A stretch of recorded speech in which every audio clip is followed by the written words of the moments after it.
place than we were some years ago. Violence against women and girls has come down in Ilford town vastly compared to what it looked like years ago. And I know because I've walked the streets of Ilford myself as a member of the public. There's more to do, and there's always more to do. If we have crimes popping up in your area, such as Ilford Lane, we can put in an operation. We can do something to the officers themselves will voluntarily adjust their shift pattern and work to a later time if there's something we need to do to solve something. But in terms of business as usual, and any organisation would be the same, you need a set shift pattern so you know kind of where all your resources are at certain times of the day and the things are doing. Where we need to flex and adjust, we'll absolutely flex and adjust. And I've got some brilliant teams who have done just that, and I know that they've responded to some of those issues. But I know Ilford Lane does have a town centre feel to it. It does have a nighttime economy. It does need some special attention, which I know the teams are put into it. I'm just going to ask Jerry whether he wants to add anything in case I've missed anything. I have a tendency to hold the mic. Yeah, just on that, the team, so Loxford and Cairns have worked in September. So end of October they did till 4 AM for 2 nights, which was a Friday and Saturday night, because obviously we've picked those 2 nights because Friday and Saturday night we tend to be the busier end of the week. And they were out there till 4 o'clock in the morning, and they pretty much, their return was very quiet. It was business as usual. There weren't much in the way of what they would see an overall issue. So as Mark says, if there is an ongoing issue, yes, we will put in extra shifts or make them work later. We've had them being out to 2 o'clock in the morning, working alongside the council with their officers, their enforcement officers as well, to 2 o'clock in the morning, concentrating, like I said, on prostitution and social behaviour in certain places like Mount Pleasant and all the rest of it, or just off Ilford Lane. And again, they worked really well on that. Again, if there's not the issue doesn't then continue, we will then revert back to their standard shift. But if there's anything more afterwards, then please come speak to me and we'll discuss further.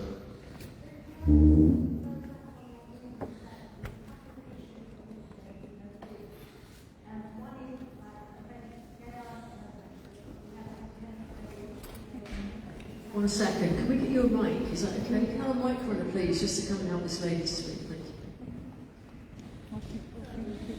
On the back of the same. Still can't hear you. We have quite a few issues, like on event days, like Independence Days, anything it can be, but anything that happens on your event, and it brings in people from outside of Redbridge that actually come there. And forgetting all that is huge, and we're working with the council because there's lots of other issues going on there, especially with the street trading. But the other thing is that on Ilford Lane now is actually from 9 o'clock to 2 o'clock in the morning, it's full of men. There's nothing but men. They're congregating on the side roads, they congregate in the alleyways, there's drugs, they're doing balloons, they're urinating in people's front houses, and people do not phone you up and they do not report it because there's no trust, and they think what's going to happen because the person's done it and they've gone. So day by day and week by week, Ilford Lane has gone worse, and we need a permanent presence of a team from 9 o'clock to 2 o'clock in the morning who is visibly patrolling the street, so people know that you're there.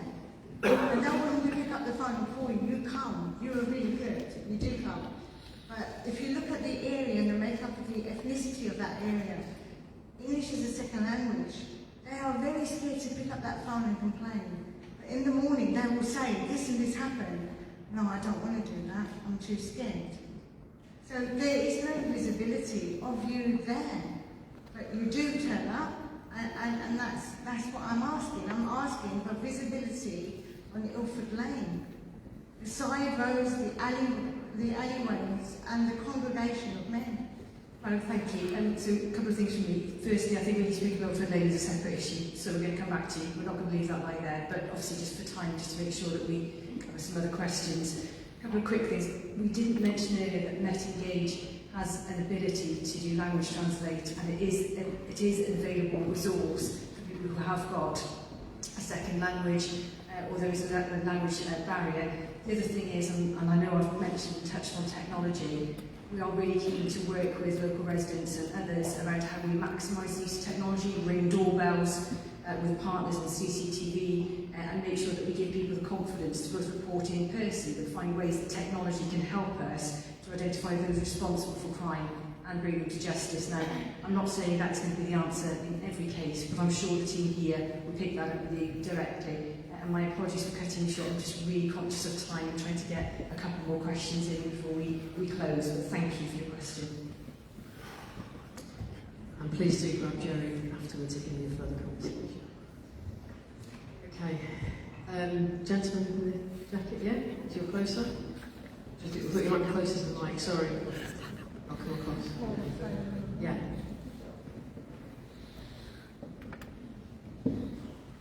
Hello, first of all, thank you so much, my coach, for doing this. It's incredibly informative. My question is on two things. One, I was checking on the research and papers written by various articles. It says Redbridge is the ninth safest borough in London, which is great. My question there is like, is there we have top boroughs like top 8, are we learning anything from there? Are there any comparative analysis being done at the commission level? And what are the best things that are being done in the other boroughs like Richmond upon Thames, which is the number one? When you compare to Richmond to Redbridge, what are we missing? That's my question number one. Question number two is there is extensive number of technology. I come from a technology company as well. And there's a lot of businesses in Redbridge itself was technology-led driven businesses. How are you working along with those businesses to bring more technology to Redbridge police? And can that actually help reduce the crime rate through technology, AI, genetic AI, agentic AI? There are so many things that are happening right now which are available, can be used with less cost. There's no cost impact as well. So how are we doing that? Those are the two questions. I'm going to hand to my colleague to talk about how we learn from other boroughs and actually how Redbridge is comparatively a really good and well-performed borough and safe. Thank you for noting that. A couple of quick things on technology, if I can do. Technology is fantastic. It really gives us an opportunity to think differently about how we effectively deploy our resource, and with the budget constraints that we've got, we have to maximise the use of technology in this environment, and we are always keen to look at new technologies and to be innovative, but we are really also very keen to make sure that when we use technology, it is done in a fair and a proportionate way, and that we have a legitimate use for that technology. And that, in essence, and it's a very techie phrase, I'm afraid, but we put a human in the loop, so we're not reliant on technology on its own to make decisions, but it's there to aid and guide us and to give us that most effective, efficient delivery of policing services. What you will start to see is technology such as drone technology. We've talked about live facial recognition, but also automation, AI and other technology being used by law enforcement. We are working with National Police Chiefs Council, we're working with commercial policing, and we also work with some technology providers directly and indirectly to try and work out what is the best technology, both locally and even learning from international sort of law enforcement colleagues where appropriate as well. So we are, I hope, one of the forces that is innovative but also really pragmatic and safe in our use of technology, but it's definitely something that is already harnessing us some really good results, and we hope to really maximise the use of drone technology quite soon and hopefully bring some exciting news to all of you in that regard. I'll hand back to you around the learning. Thank you, Ron. Can't wait for the drones.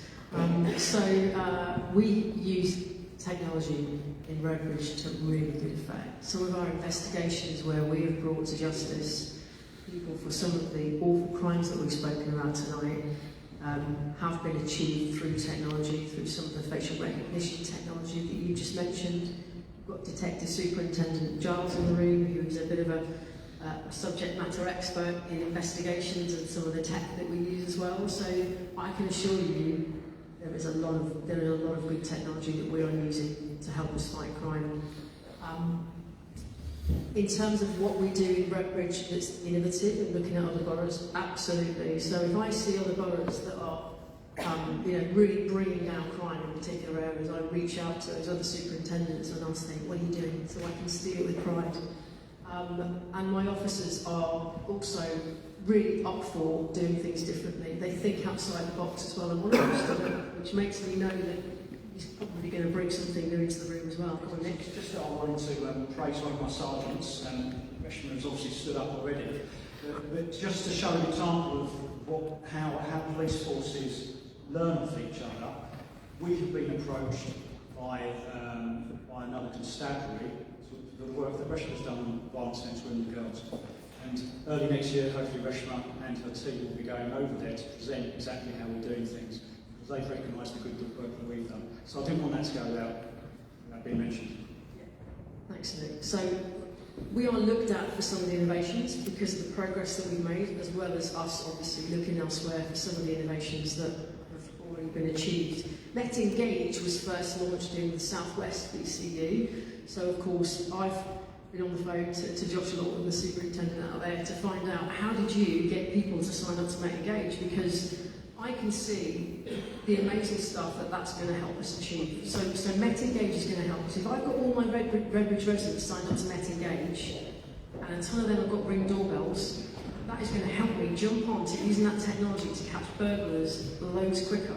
So one of the frustrations I see as a police officer, and I look at social media sometimes when I have to, but I will see community groups, and they'll be uploading their Ring doorbell footage, and they'll be talking about I've just been burgled, or my car's been broken into, etc., etc.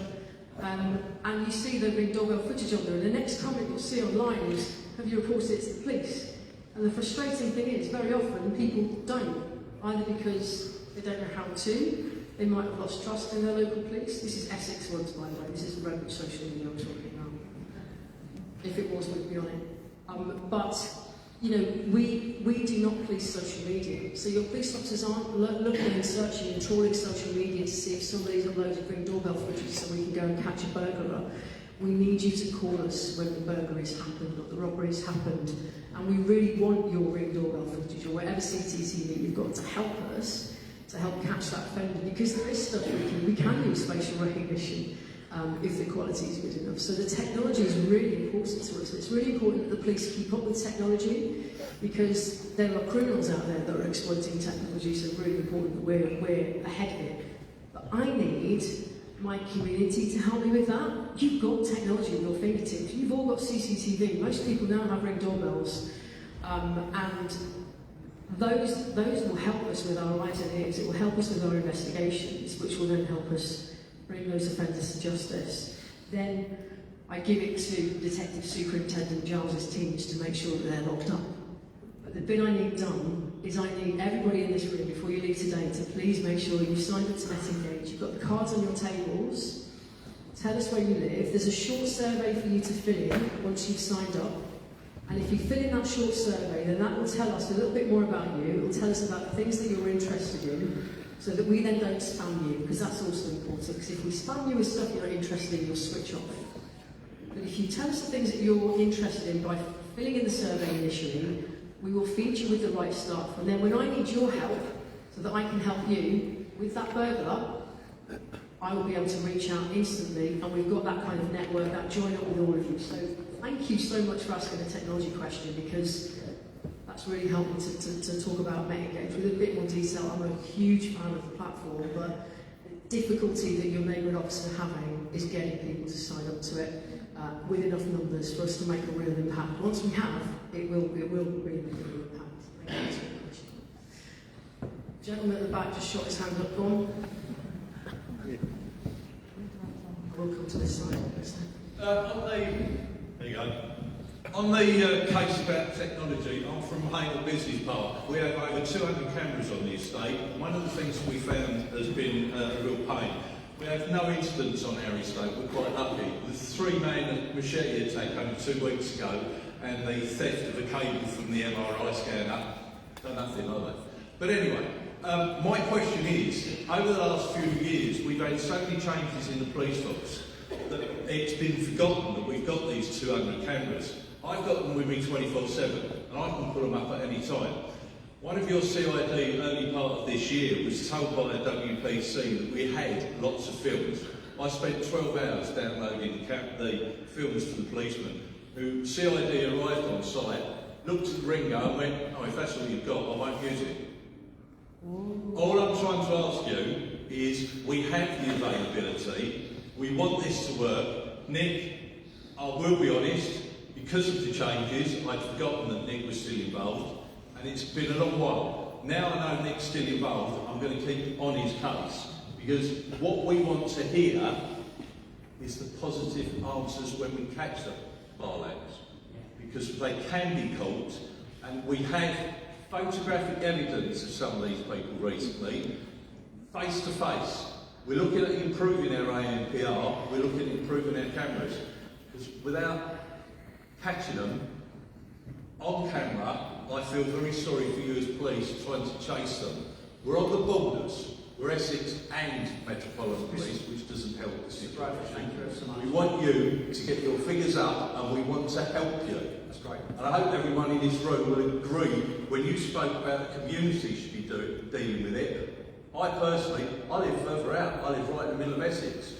I don't like coming into areas where there's a potential that the police are under so much pressure.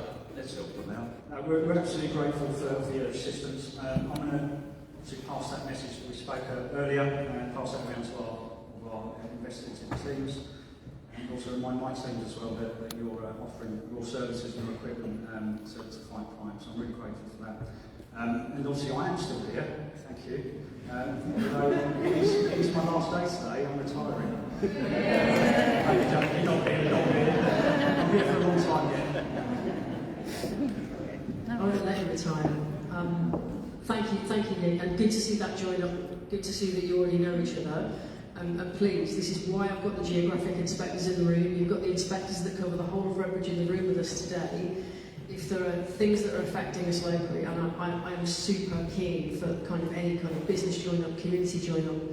What I want today to do is to help galvanise us and to bring people closer together to help us catch criminals. That's brilliant.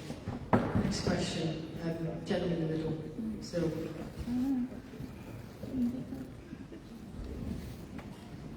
Thank you so much. My name is Cyril Beaker. I'm the manager of the Ilford BID. We're actually just over 400 businesses in Ilford Town Centre, and from our perspective, it's an opportunity to say thank you for your service. You do so much for us.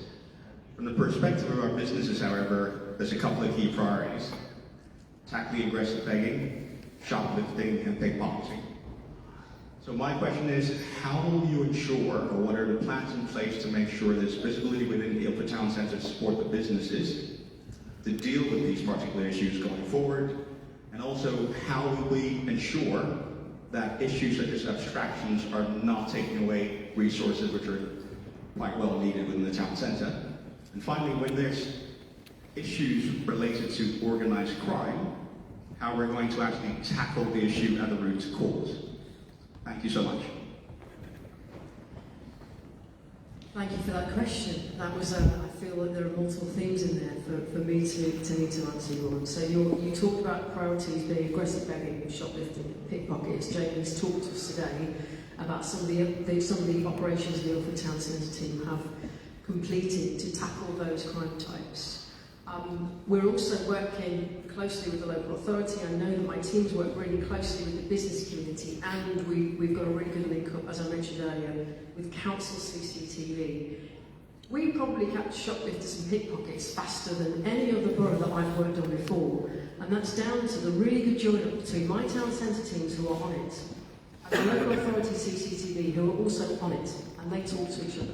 So when shoplifting teams come here to Redbridge to try and steal, they are caught as quick as a flash. And I've worked in the West End, so I continue to be super proud of the work that Jamie and the town centre teams do in Ilford. There's more to do. Shoplifting is a rising crime and has been for some time, because we now live in a time of great inequality. People steal. And I'm really conscious as well that aggressive begging can be an issue in our area. So we're tackling those through some of our business as usual patrols that Jamie's team will go out and do. When they see it, they'll deal with it. The local authority officers also sometimes come out with some drug patrols, and they do their thing as well. But there's a collection of people that all help to deal with all of these issues. I'm obviously really interested in what the crime numbers look like for Ilford Town Centre, because that's our area. Those crime numbers have been coming down. because of those close relationships, because of the crime fighting we've been doing, and as I mentioned earlier today, I need to tell you more about the results of those jobs. The gentleman mentioned it just over on this side as well. When we solve those crimes and we've done those jobs, we need to be telling you more about having solved those crimes. I think there's been a reticence with us, and I'm going to put my hands up, that we've noticed that there's a reticence where our individual officers might pause on telling you about having solved the crime because they're not used to selling themselves. They're not used to going on social media as much. They're used to locking, when they're at work, they lock people up and they try and make sure that those people are then convicted at court. I'm asking them to do a bit more, to think a bit further about telling the public, when have you made an arrest? Let your local ward know what you've done about this crime type in this area, because we need to be talking about it more. And I'm grateful to have a platform like this to be able to share some of that today. You also mentioned visibility and abstractions, and I'm really conscious of time now. Visibility and abstractions. So my job is to make sure that the town centre team are where they need to be and the ward teams are where they need to be. Sometimes our ward officers can be abstracted because we police the capital, and sometimes our officers have to get taken to central London to deal with protests and things like that, and sometimes our ward officers have to backfill our emergency response teams. What we can never have our emergency response teams with not enough staff on to respond to incidents. I talked about the Hayward incident with Daniel Andrew, and that happened at 7 o'clock in the morning. I need those response teams to be on duty for their Redbridge residents 24/7, and sometimes that means that some of our foot patrol officers that we're used to seeing out in the wards will then get pulled back into helping those emergency response teams out, because we're all police officers, we've all got the powers of arrest. But that's because we're in a world of finite resources.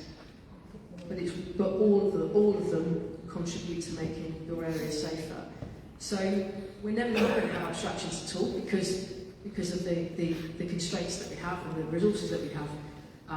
But my job is to make sure that that doesn't happen too often, or doesn't happen always in that particular area, and to make sure that it's balanced. And I've challenged my peers in HQ to make sure that everything is done fairly, so that you all get a fair share of policing and policing safety. Organised crime was the last bit you mentioned. There is work that I can't talk about, but we'll be on it, and we'll be telling you about it when we've done it. Can I Yes. add something to that? To Cyril, question. I just want to pick up on something that's missed, and we're here with neighbourhood policing at the forefront. Everybody in East area is really involved in supporting neighbourhood crime. So I'm fortunate enough to lead the CID and volume crime investigations, and we generally pick up for shoplifting. I know that my teams have recently started a new trial using technology, so the gentleman there will be really impressed with this.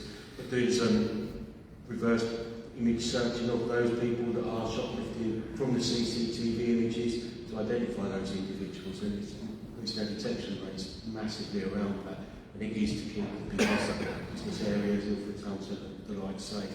So whilst the neighbouring teams might get some abstractions, be assured that there are teams all over this PCU that are supporting neighbourhood policing and community crime fight. Thanks, Simon. I'm told that we're out of time on questions, but there are a load of officers in the room. Please, if you've got any questions, please see what's on the table, which you might have please also sign off and get information. Please sign some mitigation and put you in touch with the local team as well. But we're just going to offer some closing remarks now, which is some of our key takeaways. So we've talked tonight about a whole range of things. Your post-it notes brought out questions to us about particular crime types and antisocial behaviour. We've had really good dialogue. You, local community, around particular issues in your local areas as well.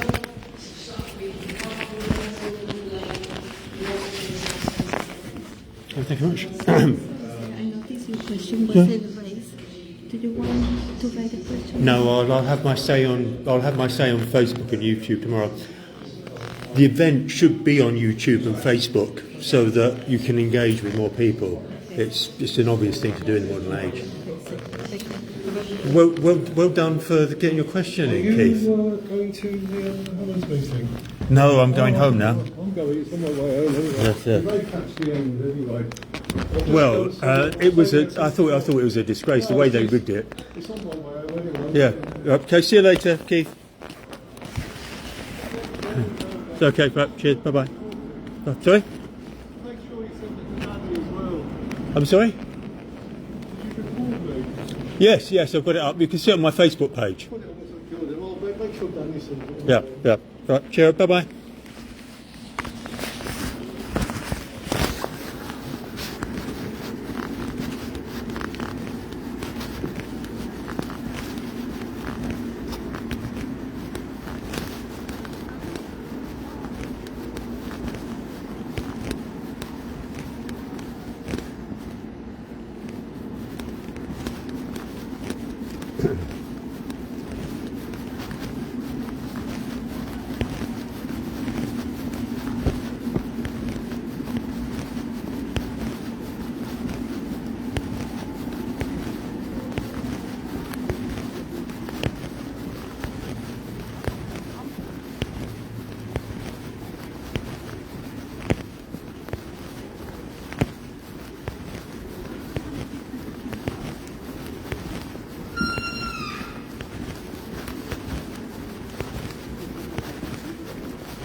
Yeah. I think we're talking about what I think we're talking about.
It is free, as we've said. How do you manage to sustain that? That was something that we set out to do from the outset. So we're backed by a charity here in Australia, which the board there ensures that everything runs according to plan, and that if someone came along and said, oh, look, we'd like to buy you out for X dollars, we couldn't just go ahead and say, oh, sure, here you go, because it would need to be passed by the board and everything. How we sustain it, though, is we work with companies like Microsoft and Google, Adobe, and so on, who help fund what we do, and in return, we give them accessibility expertise and help them improve their products, which makes them better not only for NVDA users, but for any users. What about support? How much are you able to give support? Because that's what a lot of commercial companies would say, that, this is what we offer. We offer post-purchase support. Absolutely, and yeah, that's probably one of the bigger questions that we get asked. And we do have telephone support available for purchase. It's one of the things you can buy in our shop, because we wanted to ensure that, yes, NVDA is free and open source and everybody can just download it, but we also want to ensure that we're providing that professional level of support that you would expect from any program, regardless of how much you pay. Quentin Christensen of NV Access. Now, both of those contributors do have a dog in the fight, and there are a number of other options that people could choose. So we thought we needed a neutral voice to provide information on them. Richard Powell is a rehabilitation officer, specialist in assistive technology, who offers general training and courses at Henshaw Society for the Blind, based here in the Northwest. So Richard, give us an idea of what are some of the other alternatives. When you're looking at screen readers, all the ones we've discussed so far have been Windows based, but there are other platforms with other screen readers on, but for now I'll just stick to Windows based.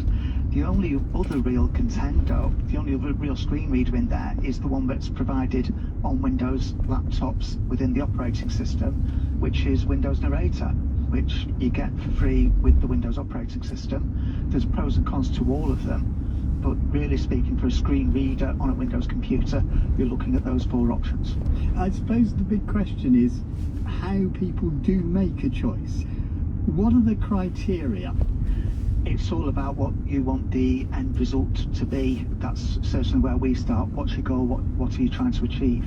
So, for example, if you're working 9 to 5 on a Windows computer and your company is paying for your screen reader or access to work, you may well want to stick with JAWS, especially if you've been using it before and it's familiar and it's set up to the way you want it to. JAWS has obviously been around for a long time. It's got a huge amount of support out there. You could go onto YouTube, for example, and watch lots of training videos, as you can with Supernova, but it is also the most expensive option. It seems to be the industry standard, which obviously NVDA, Narrator and Supernova wouldn't be able to quite claim. If you're looking for something that is very functional, flexible, but you've got a very tight pocket, NVDA is a fantastic option. It doesn't have quite the same level of tuition videos available on YouTube, for example. You might have to do a lot of working out how to use it by yourself, although there is some support, as we've heard. Just before we move on, I mean, that is in a way the key question. You sort of think, well, if they do very much the same, why would anybody pay a lot of money for it when there's somebody doing it free? I think that the difference between NVDA and JAWS is probably going to be more about the training. It's possible that JAWS is more flexible, but it can be more complicated because it's more flexible. If you've already been using JAWS, NVDA is certainly a good option because NVDA can be configured to be fairly similar to JAWS, but obviously it depends on how much you want somebody to have your back, so to speak, because if you go with NVDA, you're probably not going to get that same support framework that you would get with Supernova or JAWS. And it is, I suppose, also this recognition of it by rather significant players, like maybe employers or access to work. I think with access to work, it seems to be that they have certain things that they will always go to, but they may not be aware of other factors. And it's certainly the case where I've been in meetings with people and other options may have suited them better. So when they've gone to Access to Work, they've gone with a request list as opposed to going to Access to Work and saying, what can you provide? We've tended to concentrate on Windows. What are the other alternatives? What about people, for example, who use Apple Mac? So if you're using Apple Mac, you wouldn't be able to use JAWS on it, but it comes with VoiceOver built in, which is the Apple screen reader. There's also the Chrome books, which come with Chrome Vox built in, which is their version of a screen reader. So for someone starting from scratch, and you must, in your job, meet some of these people, what would be your advice? It depends what the goals are, but for me, a big part of people that may be new to sight loss is they've got to learn to do everything again from scratch. So I usually kind of start with what device, what platform are they on at the moment, what are they most familiar with, and use a screen reader related to that. So if they've already got a Chromebook, I would suggest starting with Chromebox, because they're already familiar with how the Chromebook works. Then they're just learning how to use a screen reader. And what I would normally suggest is try those, see what you think, and if you're struggling with those and one of the other options or one of the paid for options can solve that problem, that's probably the time to consider the paid for option. Richard Powell, thank you very much. I'm sure many of you will have views about this. We'd like to hear them. You can email in touch at bbc.co.uk, or you can leave us a voice message on 0161 836 1338. That's it from me, Peter White, and producer Beth Hemmings. Goodbye. The phone number again to ask a question or leave a comment for In Touch is 01618 836 1338. And the email is intouch@bbc.co.uk. Now, coming up, we're joining The Law Show, who are looking at why the Justice Secretary has announced extra funding for more court days in England and Wales. That's after the news. But now, a familiar comedy duo are back. Dawn French and Jennifer Saunders return to radio.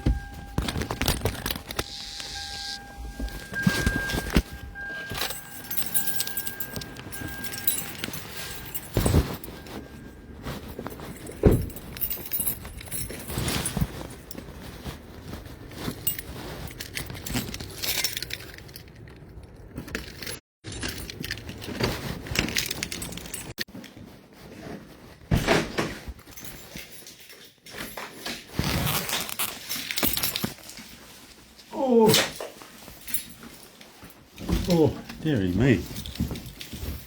Dearie me. Dearie me. Dearie me.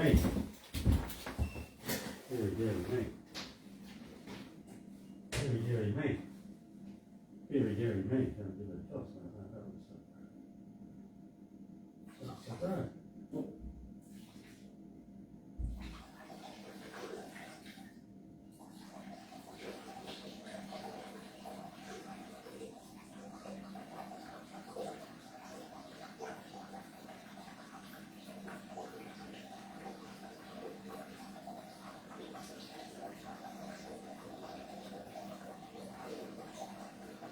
Oh.